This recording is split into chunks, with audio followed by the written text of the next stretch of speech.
जय योगेश्वर धोरण 11 अर्थशास्त्र चैप्टर नंबर 2 मूलभूत ख्यालों और संकल्पनाओं। आज आ प्रकरण में अपने उत्पादन साधनों अर्थ उत्पादन साधनों लक्षणों थी परिचित थवा प्रयत्न करीशुं। આપણે જાણીએ છીએ કે માનવ જરૂરિયાતો અમર્યાદિત છે અને આ જરૂરિયાતની પૂર્તિ માટે વસ્તુઓ અને સેવાઓનું ઉત્પાદન કરવામાં આવે છે। હવે આ વસ્તુઓ અને સેવાઓનું ઉત્પાદન કરીને માનવ જરૂરિયાતો સંતોષી શકાય છે। તો પહેલા આપણે ઉત્પાદનનો અર્થ જોવા પ્રયત્ન કરીએ છીએ। તો ઉત્પાદન એટલે શું? તો માનવીની જરૂરિયાત સંતોષી શકે તે રીતે વસ્તુ કે સેવાને ઉપયોગી સ્વરૂપ આપવામાં આવે તે ઉત્પાદન છે। માનવીની જરૂરિયાત સંતોષી શકે તે રીતે વસ્તુ કે સેવાને ઉપયોગી સ્વરૂપ આપવામાં આવે તે ઉત્પાદન છે। હવે તે ઉત્પાદનની પ્રક્રિયામાં અથવા તે તૃષ્ટિગુણ સર્જનની પ્રક્રિયામાં જે વસ્તુઓનો ઉપયોગ કરવામાં આવે છે, જે મદદરૂપ થાય છે, સહાય કરે છે, તે તમામ બાબતોને સાધન તરીકે ઓળખવામાં આવે છે। જો આ પ્રયત્ન કરીએ કે કઈ રીતે તૃષ્ટિગુણનો વધારો થાય છે, ઉમેરો થાય છે, ઉત્પાદન થાય છે, તો કે વસ્તુનું સ્વરૂપ બદલવાથી, તેનું સ્થળ બદલવાથી કે તેનો સમય બદલવાથી વસ્તુમાં રહેલા તૃષ્ટિગુણમાં ઉમેરો થાય છે અને તે ઉમેરો થાય તેનું નામ છે ઉત્પાદન। હવે તેના માટે જે વપરાય તેને સાધન તરીકે ઓળખવામાં આવે છે। દાખલા તરીકે લાકડું છે તો એ લાકડું આપણે તૃષ્ટિગુણ આપે છે, ઉપયોગી છે, પણ જો તેમાંથી ફર્નિચર બનાવવામાં આવે એટલે કે ખુરશી બનાવવામાં આવે, ટેબલ બનાવવામાં આવે તો તેનું ઉપયોગિતા મૂલ્ય વધી જાય છે, તૃષ્ટિગુણ વધી જાય છે, તો તે ઉત્પાદનની પ્રક્રિયા છે। હવે તે ફર્નિચર બનાવવા માટે જે સાધનો વપરાય, માનવ શ્રમ વપરાય, હથિયારો વપરાય, તો તેને કહેવાય ઉત્પાદનના સાધનો। આ કઈ રીતે બન્યું? તો લાકડાનું સ્વરૂપ બદલાઈ ગયું, તો સ્વરૂપાંતર દ્વારા એવી રીતે અનાજ કઠોળ છે તેમાંથી રસોઈ બની તો પણ તેનું સ્વરૂપ બદલાયું, તો સ્વરૂપાંતર દ્વારા ઉત્પાદન કરી શકાય। તેવી જ રીતે સ્થળાંતર દ્વારા ઉત્પાદન, નદી કિનારે રેતી ઉપયોગી છે તેના કરતાં તે રેતીનું સ્થળ બદલવામાં આવે અને બાંધકામના સ્થળે લઈ જવામાં આવે તો તેની ઉપયોગિતા વધી જાય છે, તેનું તૃષ્ટિગુણ વધી જાય છે, તો તે સ્થળાંતર દ્વારા થયેલું ઉત્પાદન કહેવાય। અને એવી જ રીતે સમયાંતર દ્વારા માનવીને વસ્તુ જે સમયે જોઈએ તે સમયે પૂરી પાડવામાં આવે અને જો તેનાથી તૃષ્ટિગુણ વધે તો તેને પણ આપણે ઉત્પાદન કહીએ છીએ, પણ સમયાંતર દ્વારા। જેમ કે ચોમાસામાં છત્રીની જરૂર પડે છે, રક્ષાબંધનના દિવસની આજુબાજુ રાખડીની જરૂર પડે, પણ તેનું ઉત્પાદન આખું વર્ષ થતું છે, તો તે વર્ષ દરમિયાન થયેલા ઉત્પાદનને જરૂરી સમય સુધી સાચવવા માટે જે કામ થાય તેને પણ ઉત્પાદન કહેવામાં આવે છે। તો ઉત્પાદનના સાધનો એટલે શું? તો ચીજ વસ્તુ ને સેવાના ઉત્પાદનમાં જે મદદ કરે છે, સહાય કરે છે, ઉપયોગી છે, તેને આપણે સાધન તરીકે ઓળખીએ છીએ। હવે આ જે ઉત્પાદનના સાધનો છે તે સાધનો 4 છે: જમીન, મૂડી, શ્રમ અને નિયોજક। જો કે પ્રોફેસર માર્શલ એવું કહે છે કે ઉત્પાદનના મૂળભૂત સાધનો તો 2 જ છે: માનવ શ્રમ એટલે કે વસ્તી અને બીજું છે જમીન। જમીન એટલે કોણ તે પણ આપણે જોવા પ્રયત્ન। તો ઉત્પાદનના 4 સાધનો: જમીન, શ્રમ, મૂડી અને નિયોજક। પણ મુખ્ય સાધનો માર્શલની દ્રષ્ટિએ કોણ? તો કે જમીન એટલે કે કુદરત અને શ્રમ એટલે માનવી। આ મૂળભૂત સાધનો થાય। હવે 4 સાધનો જે છે એ સાધનોની આપણે અર્થ જોવા પ્રયત્ન કરીશું અને તેના લક્ષણો પણ જોઈશું। તો સૌપ્રથમ આપણે શું જોઈ ગયા? તો કે ઉત્પાદનનો અર્થ, ઉત્પાદનના સાધનોનો અર્થ। હવે ઉત્પાદનના સાધનો 4 છે: જમીન, મૂડી, શ્રમ અને નિયોજક। આ 4 સાધનો ઉત્પાદનમાં મદદરૂપ થાય માટે તેને સાધન કહેવાય। એમાંનું પહેલું સાધન છે જમીન, તેને બીજું કહેવાય છે ભૂમિ પણ કહેવામાં આવે છે। સામાન્ય લોકો કોને જમીન કહે છે? તો કે જમીન એટલે પૃથ્વીની સપાટી, જેના ઉપર મકાન બનાવી શકાય, જેના પર વસવાટ કરી શકાય છે, જેના પર થિયેટર બાંધી શકાય છે, તે પૃથ્વીના પડને, તે પૃથ્વીના પોપડાને સામાન્ય લોકો જમીન કહે છે। પણ અર્થશાસ્ત્રમાં જમીનનો વિશિષ્ટ અર્થ છે। પ્રોફેસર માર્શલનું કહેવું છે કે જમીન એટલે ઉત્પાદનની પ્રક્રિયામાં મદદરૂપ થતી તમામ કુદરતી બક્ષિસો, તમામ કુદરતી પરિબળોને જમીન કહેવામાં આવે છે। અને એ રીતે જોઈએ તો ઉત્પાદન પ્રક્રિયામાં મદદરૂપ થતા હવા, પાણી, સૂર્યપ્રકાશ અને ખાણો, ખનિજો, પર્વતો, તાપમાન, વૃક્ષ, વનસ્પતિ, જંગલો, દરિયો, આ તમામને આપણે જમીન તરીકે ઓળખીએ છીએ. કારણ કે આ બધી જ બાબતો એ કુદરતી છે અને ઉત્પાદન કાર્યમાં શું છે? ઉપયોગી છે. આ માર્શલની દ્રષ્ટિએ કહેવું હોય તો જમીન એટલે શું? તો જમીન એટલે ઉત્પાદન પ્રક્રિયામાં મદદરૂપ થતી તમામ કુદરતી બાબતો, તમામ કુદરતી પરિબળોને જમીન તરીકે ઓળખવામાં આવે છે. હવે આપણે જમીનના લક્ષણો જોવા પ્રયત્ન કરીશું. તો જમીનનો અર્થ જોયા પછી તેના લક્ષણો. પહેલો ફરીથી અર્થ જોઈએ. જમીન એટલે ઉત્પાદન પ્રક્રિયામાં મદદરૂપ થતા તમામ કુદરતી સંપત્તિ, તમામ કુદરતી પરિબળોને જમીન તરીકે ઓળખવામાં આવે છે. હવે જમીનના લક્ષણો. કુદરતી બક્ષિસ, કુલ પુરવઠો સ્થિર, અગતિશીલ સાધન, અવિનાશી સાધન, ફળદ્રુપતા જુદી જુદી અને નિષ્ક્રિય સાધન. આ જમીનના લક્ષણો છે. ટૂંકમાં એને જોવા પ્રયત્ન કરીશું.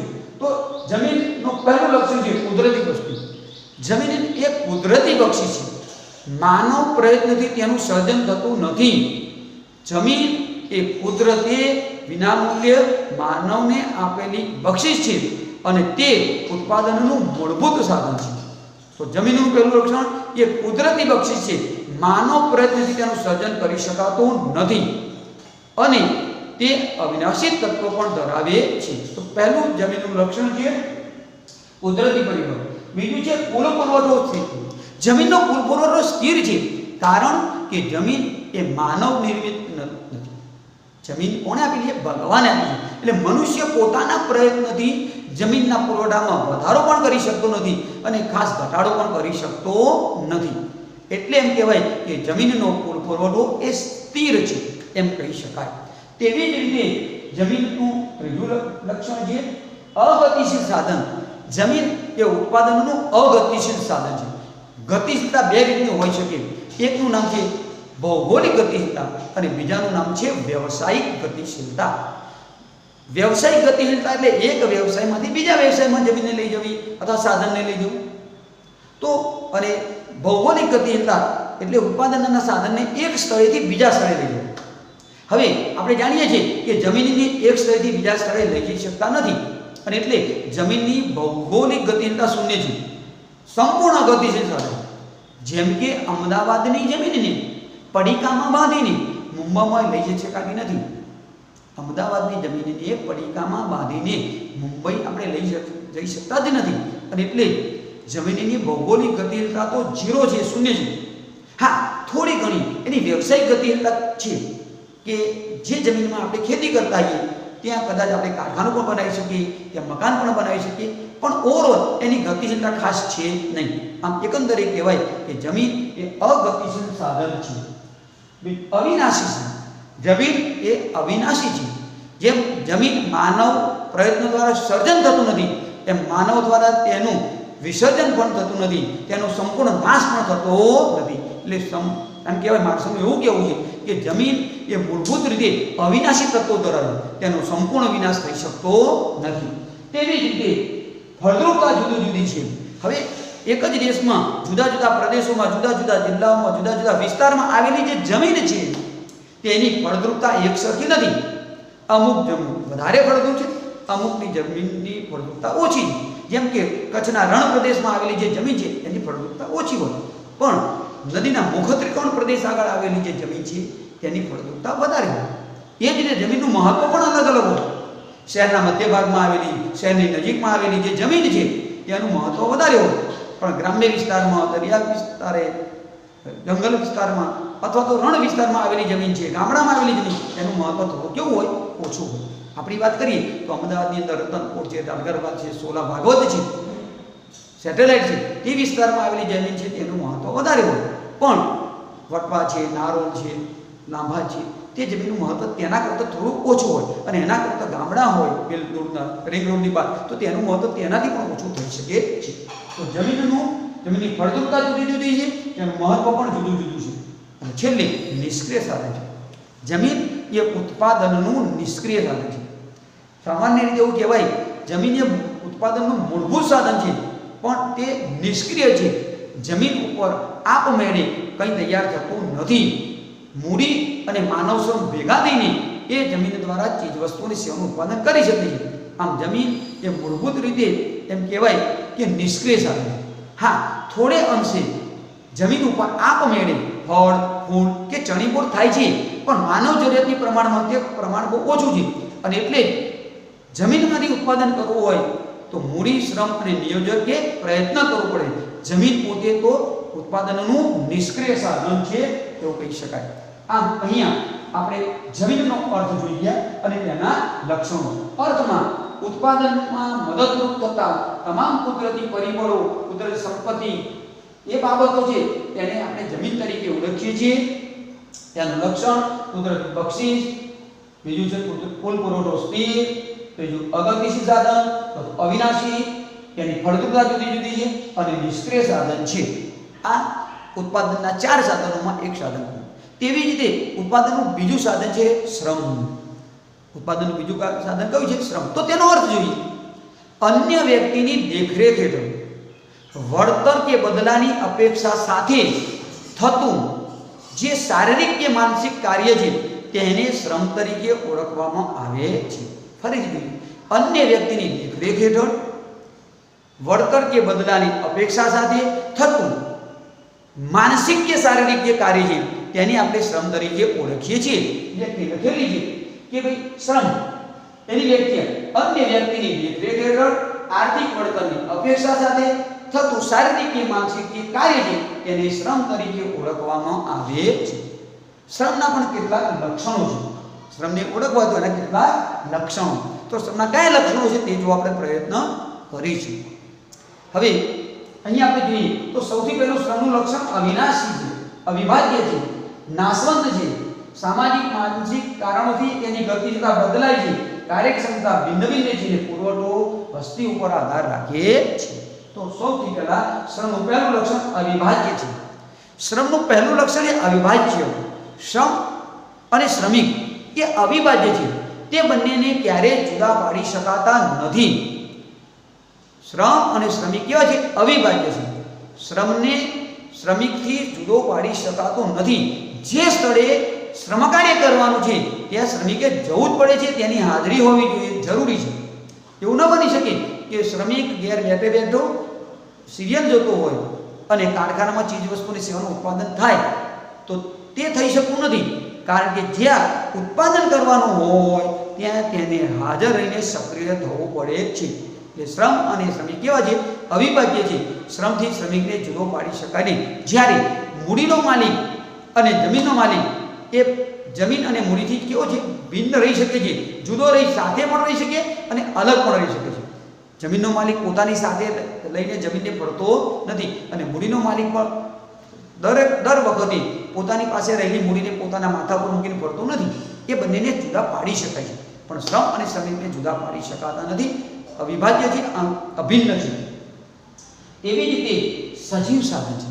શ્રમ એ ઉત્પાદનનું સજીવ સાધન. સજીવ એટલે જીવંત હોય.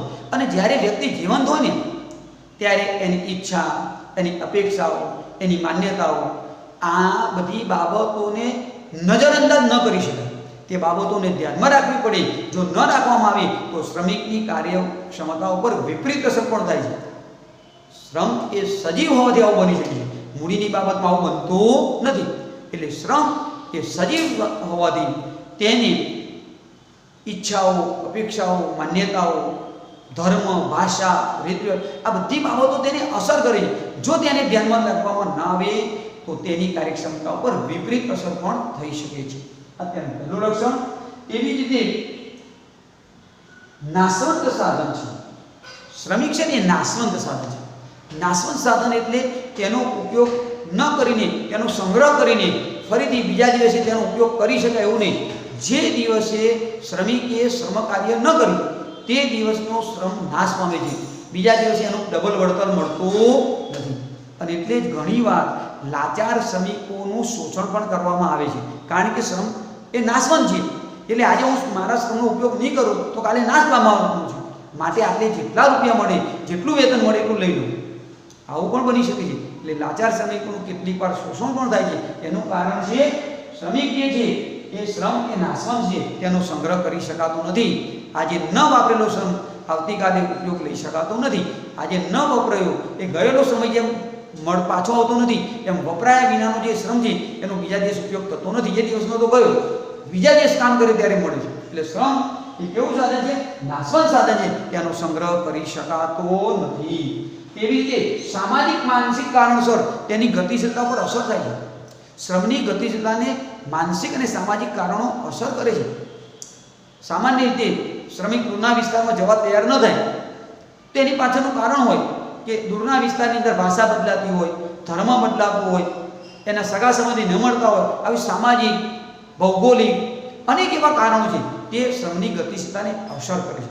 અને એટલે શ્રમ જે છે એને સામાજિક અને માનસિક કારણોસર એની ગતિશીલતાને અસર કરે છે, એની ગતિશીલતા ઓછી થાય.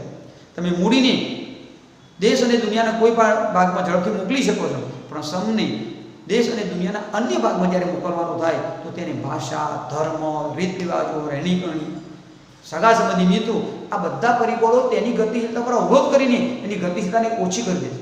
કારણ કે તે એવું છે એને જીવન હોવાથી સામાજિક માનસિક કારણોસર તેની ગતિશીલતાને અસર કરે છે.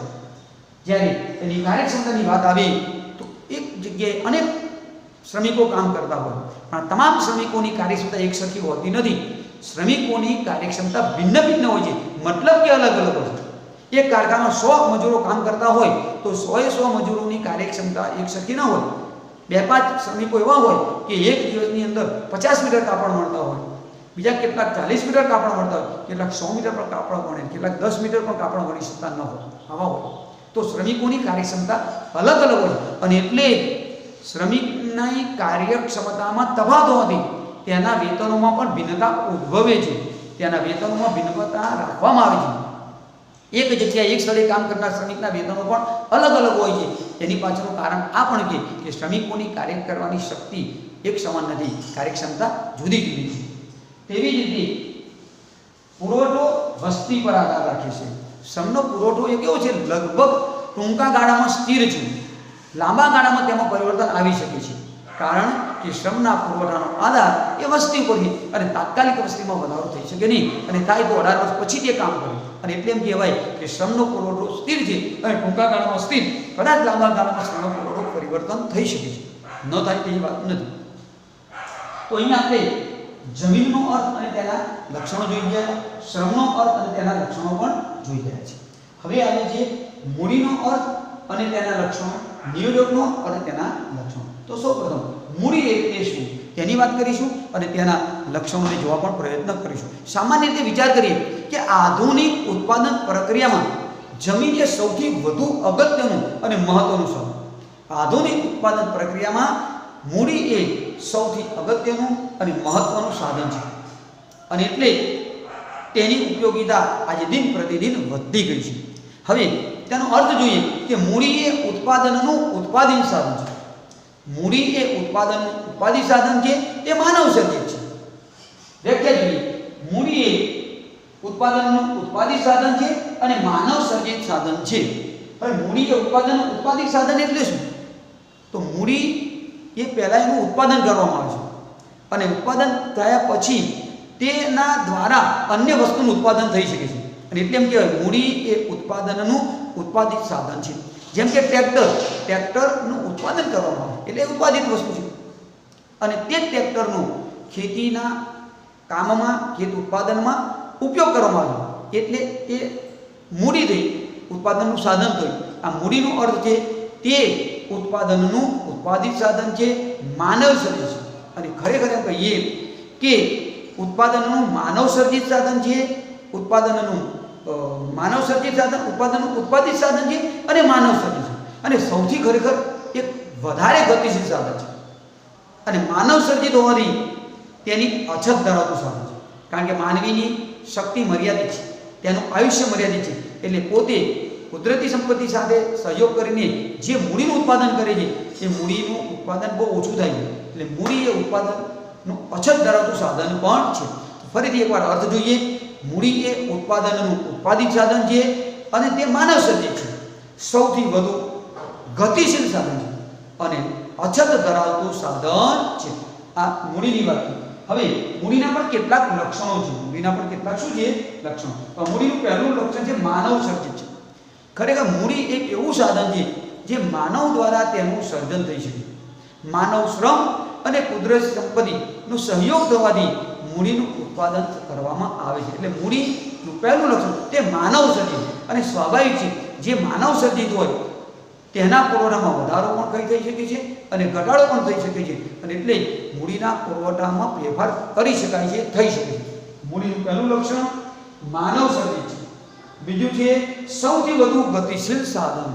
મૂડી એ ઉત્પાદનના બાકીના સાધનોમાં સૌથી વધુ ગતિશીલતા ધરાવે છે, કારણ કે તે નિર્જીવ છે, અને એટલે એને ધર્મ, ભાષા, રીત રિવાજો, પ્રાંત, સંપ્રદાય આ કોઈ અસર જ કરતું નથી. અને એટલે તે કોઈ પણ રાજ્યની અંદર, કોઈ પણ દેશની અંદર, ગમે તે વિસ્તારમાં સરળતાથી મૂડીની જઈ શકે છે, લઈ જઈ શકાય છે. તે આનાકાની કરતું નથી. એટલે મૂડી એ ઉત્પાદનનું સૌથી વધુ ગતિશીલ સાધન છે. એની ભૌગોલિક ગતિશીલતા પણ વધારે છે અને તેની વ્યવસાયિક ગતિશીલતા પણ વધારે છે. તે અમદાવાદના શ્રમિકને મુંબઈમાં લઈ જવો તો તે ઝડપથી ન જવા તૈયાર થાય, કારણ કે તેને ભાષાને બધું નડે. પણ અમદાવાદમાં તૈયાર થયેલું કોમ્પ્યુટર કે અન્ય યંત્રો એ મદ્રાસમાં પણ જાય, અમેરિકા પણ જઈ શકે છે. એને કોઈ નડતર રહેતું નથી. અને એવી જ રીતે એક વ્યવસાયમાં રહેલી ઇમારત અથવા તો કારખાનું એને બીજા વ્યવસાયમાં પણ લઈ શકાય છે, વ્યવસાય પણ બદલી શકાય. એટલે ભૌગોલિક અને વ્યવસાયિક બંને ગતિશીલતા મૂડીની છે. અને મૂડીની, અને એટલે જ એવું કહેવાય મૂડી એ સૌથી વધુ ગતિશીલ સાધન છે. ત્રીજું છે અછત ધરાવતું. મૂડી અછત ધરાવતું સાધન છે. કારણ આમ તો ભગવાને કુદરતી સંપત્તિ વિપુલ આપી છે, પણ કુદરતી સંપત્તિમાંથી ડાયરેક્ટ આપણે મૂડી તૈયાર થતી નથી. કુદરતી સંપત્તિ અને માનવ શ્રમ બંને ભેગા મળીને સહયોગ દ્વારા મૂડીનું સર્જન થઈ શકે. અને મર્યાદા કુદરતી નથી, મર્યાદા માનવીની છે. માનવીની શક્તિ મર્યાદિત, માનવીની આવડત મર્યાદિત, માનવીનું આયુષ્ય મર્યાદિત, અને એની અંદર તેને કેટલું બધું કામ કરવાનું, રમવાનું, ભણવાનું, સંસાર કરવાનો. અને એટલે તે ઉત્પાદનનું મૂડીનું સર્જન કરે છે, પણ એ કરે કે ઓછું. અને એટલે એવું કહી શકાય મૂડી જે છે એ એની અછત ધરાવે. શું ધરાવે છે? મૂડીની અછત. કારણ કે મૂડી એ માનવ સર્જિત છે, અને એટલે તેનો પુરવઠો બહુ ઓછો રહે છે, જરૂરિયાતના પ્રમાણમાં ઘણો ઓછો રહે છે, અને એટલે તેને અછત ધરાવતું સાધન છે કહેવાય. તેવી રીતે મૂડીને લીધે શ્રમની ઉત્પાદકતા વધી જાય છે. મૂડીને લીધે જે શ્રમિકો છે તેમની કાર્યક્ષમતા, તેમની ઉત્પાદકતા વધી જાય છે. સામાન્ય રીતે શ્રમિકની જે કાર્યક્ષમતા છે એ કાર્યક્ષમતાની અંદર જો તે મૂડીનો ઉપયોગ કરતો જાય, જેમ જેમ વધારે કરતો જાય તેમ તેમ તેની કાર્યક્ષમતા વધે છે. જેમ કે એસટી ગીતા મંદિરથી ઈશનપુરની અંદર આપણે ઘઉંની બોરીઓ લાવવાની હોય તો શ્રમિક પોતાના માથા ઉપર લાવી શકે છે, પણ એ દિવસમાં કેટલી 10 બોરી લાવી શકે. પણ તેની જગ્યાએ તેને સાયકલ આપવામાં આવે તો કદાચ 20 બોરી પણ લાવી શકે. તેની જગ્યાએ તેને પેડલ રિક્ષા આપવામાં આવે તો કદાચ 100 બોરી પણ લાવી શકે. અને એને જો નાનો ટેમ્પો, મોટો ટેમ્પો, ટ્રક જેવી મૂડી આપવામાં આવે તો તે વિપુલ પ્રમાણમાં બોરી લાવી શકે. તો તેની કાર્યક્ષમતામાં શું થયું કહેવાય? વધારો. આમ શ્રમિક છે એની કાર્યક્ષમતા મૂડીને લીધે વધી શકે છે. વળતર એ વ્યાજ છે. મૂડીને મળતું વળતર છે ને એને વ્યાજ કહેવામાં આવે છે. મૂડીને મળતા વળતરને આપણે વ્યાજ કહીએ છીએ, જ્યારે શ્રમને મળતા વેતનને આપણે શું કહીએ છીએ? શ્રમને મળતા વળતરને વેતન કહેવાય છે. જમીનને મળતું વળતર છે એને આપણે ભાડું કહીએ છીએ. શ્રમને મળતા વળતરને વેતન કહીએ છીએ, મૂડીને મળતા વળતરને વ્યાજ કહીએ છીએ, અને નિયોજકને મળતા વળતરને નફો કહેવામાં આવે છે. કોઈ વાર નફો પણ મળે ને ખોટ પણ જાય. હવે અહીંયા મૂડીની જ્યારે આપણે વાત કરીએ છીએ, બધી જ મૂડી સંપત્તિ છે. બધી જ મૂડી એ સંપત્તિ છે.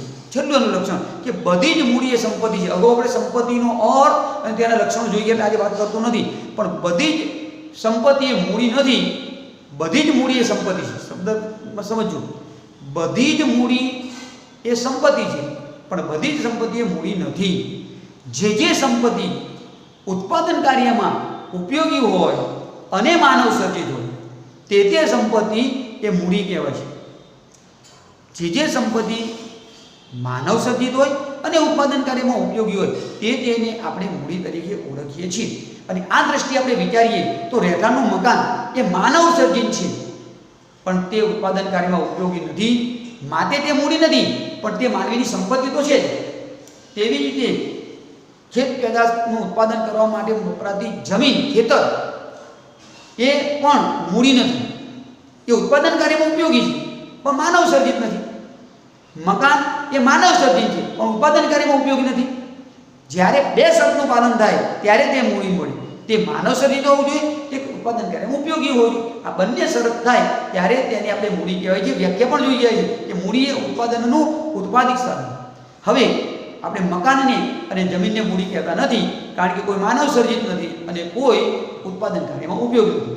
પણ ખેડૂતને ખેતી કામમાં ઉપયોગમાં લેવામાં આવતું ટ્રેક્ટરને મૂડી કહી છે, કારણ કે ટ્રેક્ટર એ માનવ સર્જિત પણ છે અને ઉત્પાદન કાર્યમાં ઉપયોગી છે. હવે ટ્રેક્ટર એ ખેડૂતની સંપત્તિ પણ કહેવાય. એટલે જે મૂડી છે એ સંપત્તિ છે, પણ જે સંપત્તિ છે એ મૂડી હોય પણ ખરી અને ન પણ હોય. જેમ કે ટ્રેક્ટર એ સંપત્તિ છે, એ મૂડી પણ હોઈ શકે, પણ રહેઠાણનું મકાન છે અથવા જમીન છે એની એ સંપત્તિ છે પણ તે મૂડી નથી. આમ કહી શકાય કે બધી જ મૂડી સંપત્તિ છે પણ બધી જ સંપત્તિ મૂડી, બધી જ મૂડી એ સંપત્તિ છે પણ બધી સંપત્તિ મૂડી નથી. જે સંપત્તિ ઉત્પાદન કાર્યમાં ઉપયોગી હોય ને માનવ સર્જિત હોય તે સંપત્તિને જ આપણે મૂડી કહી શકીએ. પણ તમામ પ્રકારની મૂડી ને સંપત્તિ કહેવાય ને કહેવાય. તો અહીંયા આપણે મૂડીના લક્ષણો જોઈ ગયા. હવે આવે છે નિયોજક. તો નિયોજકનો અર્થ અને તેના લક્ષણો જોવાનો પ્રયત્ન કરીશું. તો કે નિયોજક એટલે શું? તો કે ઉત્પાદનના સાધનોનું સંયોજન કરનાર વ્યક્તિને નિયોજક કહે છે. અથવા એમ કહેવાય નિયોજક એટલે ઉત્પાદનના સાધનોનું સંયોજન કરનાર છે તેને નિયોજક કહેવાનું. જે સ્વતંત્રપણે ધંધાનું જોખમ ઉઠાવે છે અને અનિશ્ચિત વળતર મેળવે છે. નિયોજકનો અર્થ શું થાય? ઉત્પાદનના સાધનોનું સંયોજન કરનાર જે છે તે નિયોજક છે. હવે તે સ્વતંત્રપણે ધંધાનું જોખમ ઉઠાવે છે, આને આપણે નિયોજક કહી શકાય. તો અહીંયા નિયોજકની વાત આવે તો નિયોજકનો અર્થ આપણે જોઈએ હતા ઉત્પાદનના સાધનોનું સંયોજન કરનાર વ્યક્તિને નિયોજક કહેવામાં આવે છે. હવે આ જે નિયોજક છે તેનું જે વળતર છે એ અનિશ્ચિત વળતર છે. ખરેખર તો ઉત્પાદનના બાકીના ત્રણ સાધનો જમીન, મૂડી, શ્રમ, આ ત્રણ સાધનોને તે નિશ્ચિત વળતર પોતે ચૂકવે છે, નિયોજક ચૂકવે છે. પણ પોતાને મળતું વળતર એ અનિશ્ચિત છે. વળતરની બાબતમાં તેને અનિશ્ચિતતાનો સામનો કરવો પડે. તેને વળતર મળે પણ ખરું, ન પણ મળે, ઓછું પણ મળે અને વધારે પણ મળે. તેને મળતા વળતરને નફો કહેવામાં આવે છે. ઘણી વખત નફાની જગ્યાએ ખોટ પણ આવી શકે છે અને એટલે એવું કહેવાય કે નિયોજકને મળતું વળતર એ અનિશ્ચિત છે. બાકીના સાધનોને તે નિશ્ચિત વળતર ચૂકવે છે પણ પોતાને મળતું વળતર એ અનિશ્ચિત છે. હવે વ્યવસ્થાપક જે છે અને નિયોજક છે તેને ઘણા લોકો એક ગણે છે, પણ નિયોજક અલગ છે ને વ્યવસ્થાપક. નિયોજક તે ઉત્પાદનના સાધનોનું સંયોજન કરનાર વ્યક્તિ અને સ્વતંત્ર ધંધાનું જોખમ ઉઠાવે છે અને સ્વતંત્ર નિર્ણય લે છે તે નિયોજક છે. પણ વ્યવસ્થાપક એટલે શું? તો કે ધંધાની વ્યવસ્થાનું કાર્ય સંભાળનાર વ્યક્તિને વ્યવસ્થાપક કહે છે. તેનું વળતર નિશ્ચિત છે, તેને મળતા વળતરને વેતન કહેવામાં આવે. તેને ધંધાના કોઈ જોખમનો સામનો કરવો પડતો નથી. દાખલા તરીકે કુદરતી આપત્તિ આવી ગઈ, માનવ સર્જિત આપત્તિ, જે રોગચાળો આવ્યો, તો તેના જે શ્રમિકો છે, તેના જે વ્યવસ્થાપકો છે, જે જમીન છે, તેને ભાડું, વ્યાજ, વેતન આ નિશ્ચિત મળ્યા જ કરે છે. હમણાં આપણે જોઈ ગયા કે લોકડાઉન આવ્યું. લોકડાઉનની અંદર જે શ્રમિકો હતા, કારકુનો હતા, વ્યવસ્થાપકો હતા, એમને નિશ્ચિત વળતર મળ્યું. એને કોઈ અનિશ્ચિતતાનો સામનો કરવો પડ્યો નહીં. પણ તે જ વખતે જે ધંધાનો માલિક હતો એનું ઉત્પાદન બંધ થવાથી એને વળતર ઓછું થઈ ગયું. કદાચ નુકસાન કેટલાકને થયું, નાના ઉત્પાદકોને નુકસાન પણ થયું છે. આમ ધંધામાં રહેલા જોખમો ઉઠાવવાની જવાબદારી જે ઉઠાવે છે તે નિયોજક છે. ઉત્પાદનના સાધનોનું સંયોજન કરે છે તે નિયોજક છે. અને આવું બધું કર્યા છતાં તેને મળતું વળતર કેવું છે? અનિશ્ચિત છે. કોઈ વખત વસ્તુનું જે ઉત્પાદન કરવામાં એની માંગ બંધ થઈ જાય અથવા ધંધામાં નવા હરીફો આવે તો તેનું જોખમ તેના જે શ્રમિકો છે, જમીનના માલિકો છે, મૂડીના માલિકો છે તેને નથી, પણ તે જે જોખમ છે તેની જે અનિશ્ચિતતા કોણ ભોગવે છે? તો કે નિયોજક ભોગવે છે. તો સૌ પ્રથમ નિયોજકનો અર્થ કરી જોઈએ. ઉત્પાદનના સાધનોનું સંયોજન કરનાર વ્યક્તિને નિયોજક કહેવામાં આવે છે. હવે નિયોજકના કેટલાક લક્ષણો ધંધાના નિર્ણયો કરે છે. નિયોજક છે એનું પહેલું લક્ષણ ધંધાના નિર્ણયો કરે છે. ખરેખર ધંધો કયો શરૂ કરવો અને ધંધાના રોજબરોજના જે નિર્ણયો લેવાનું કામ જે કરે છે તેને કહેવાય નિયોજક. તો નિયોજક એ ધંધાના શું કરે છે? નિર્ણયો કરે છે. આ વસ્તુ ઉત્પાદન કરું, આ વસ્તુ ઉત્પાદન કરવું નથી, આનું ઉત્પાદન આટલું કરું, આટલી કિંમતે વેચું, આ બધા નિર્ણય કોણ કરે છે? આ શ્રમિકને કામે રાખો અને ન રાખો, આ બધા જ નિર્ણય કરનાર વ્યક્તિને નિયોજક કહે છે. ધંધાના નિર્ણયો કરે છે. જોખમ ઉઠાવે, ધંધાની અંદર રહેલા જે જોખમો અને અનિશ્ચિતતા તેને જે ઉઠાવવાનું કામ કરે છે તેને આપણે નિયોજક કહીએ છીએ. તેવી જ રીતે નિયોજક એક ગુણ છે, સાહસ વૃત્તિ એક ગુણ છે, એમ નિયોજક પણ એક ગુણ છે. તેવી જ રીતે સૌથી વધુ સક્રિય ઉત્પાદનના 4 સાધનોમાં સૌથી વધુ સક્રિય સાધન હોય ને તો તે નિયોજક છે. તે ઘેર ગયા પછી પણ સતત ધંધા માટે વિચારતો છે કે હવે હું કાચો માલ ક્યાંથી લાવીશ, આનું ભાડું, વેતન, વ્યાજ કઈ રીતે ચૂકવીશ, કઈ જગ્યાએ નવું બજાર મેળવીશ, કઈ રીતે નવું સંશોધન કરીશ. આમ ઉત્પાદન વ્યવસ્થાની અંદર સૌથી વધુ જો સક્રિય સાધનો હોય તો એ કોણ છે? વધુ સક્રિય સાધન એ નિયોજક છે. અને મળતું વળતર એ નફો છે. નિયોજકને મળતું વળતર એ નફો છે, અને નફો એ મળશે જ એવું નહીં, અનિશ્ચિત મળે પણ ખરો ને ન પણ મળે. તો આજે આપણે પ્રકરણ નંબર 2 ની અંદર ઉત્પાદનના સાધનનો વાત કરી. એમાં ઉત્પાદનનો અર્થ, સાધનનો અર્થ, ઉત્પાદનના 4 સાધનો, 4 સાધનોનો અર્થ અને એ 4 સાધનના લક્ષણોથી આપણે પરિચિત થયા છીએ. હવે લગભગ પ્રકરણ પૂર્ણ થવાની તૈયારી છે. 1-2 પીરિયડની અંદર આપણું આ ચેપ્ટર પૂરું પણ થઈ જશે. તો વિદ્યાર્થી મિત્રો, આપણે જેમ જેમ ચાલતું જાય છે તેમ તેમ વાંચન ચાલુ રાખીશું. હવે પુસ્તક પણ મળી ગયા છે અને તેની ઉપરથી પણ આપણે વાંચવાનું છે. ન સમજાય તો ફોનથી પૂછવાનું છે, પણ વાંચન ચાલુ રાખજો. પ્રકરણ જેવું પૂરું થશે તેવી 30 કે 40 માર્કની આપણે પરીક્ષા લેવામાં આવશે. અસ્તુ. જય યોગેશ્વર.